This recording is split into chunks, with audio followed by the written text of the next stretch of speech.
4 దశాబ్దాల కాలంలో కాంగ్రెస్ పార్టీ తనకు అన్ని ఇచ్చిందని, ప్రస్తుతం జరుగుతున్న పరిణామాలతోనే పార్టీని వీడాను అన్నారు మాజీ మంత్రి జీవన్ రెడ్డి. అయితే కాంగ్రెస్ పార్టీ జీవన్ రెడ్డి చాలా ఇచ్చిందని కౌంటర్ ఇచ్చారు TPCC chief Mahesh Goud.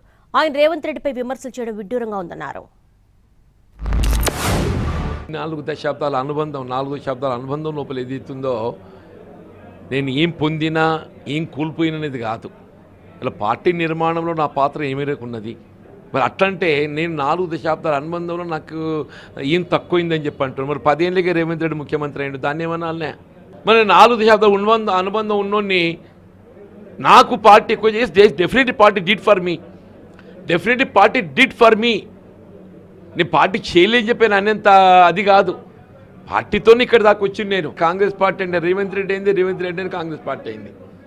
Congress party అనే ఒక గుర్తింపు అనేది రేవంత్ రెడ్డి లాగేసుకున్నాడే. రాష్ట్రంలో కాంగ్రెస్ పార్టీని ఎవరు కనబడుతున్నారు? రేవంత్ రెడ్డి కనబడుతున్నాడు. కాంగ్రెస్ పార్టీ ఇక్కడ రాహుల్ గాంధీ కనబడతలేడు. కాంగ్రెస్ పార్టీ రాహుల్ గాంధీ కనపడటం, మల్లికార్జున ఖర్గే కనపడటం లేదు. మేము చాలా గౌరవం ఇచ్చాము, ఇప్పటికి కూడా ఇస్తాం.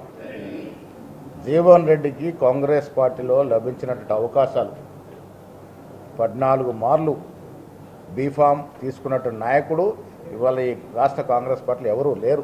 పార్టీని వదిలినారు. ఆయన ఏ విమర్శ చేసినా కాంగ్రెస్ నాయకత్వం కానీ రాష్ట్రంలోని ప్రజలు కానీ దాన్ని విశ్వసించే పరిస్థితి లేరు. జీవన్ రెడ్డికి పార్టీ ఇవ్వాల్సినంత ఇచ్చింది. వారు కూడా పార్టీకి సేవ చేశారు. ఇది ముగిసిన అధ్యాయం కాంగ్రెస్ పార్టీలో. జీవన్ రెడ్డి గారు పోవాలి అంటే పోయే పరిస్థితి ఉంటుంది. ప్రజాస్వామ్యం ఇది. ప్రజాస్వామ్యతంగా శాసనసభలు ఎన్నుకుంటుంటే నాయకుడు ఆయన.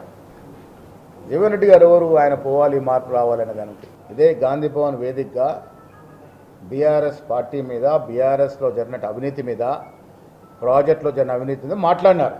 ఇవాళ కాంగ్రెస్ పార్టీని విమర్శించే ముందు గౌరవనీయులు జీవన్ రెడ్డి గారు గతంలో వారు బీఆర్ఎస్ పార్టీ మీద చేసిన విమర్శలకి సమాధానం ఇస్తే బాగుంటుంది.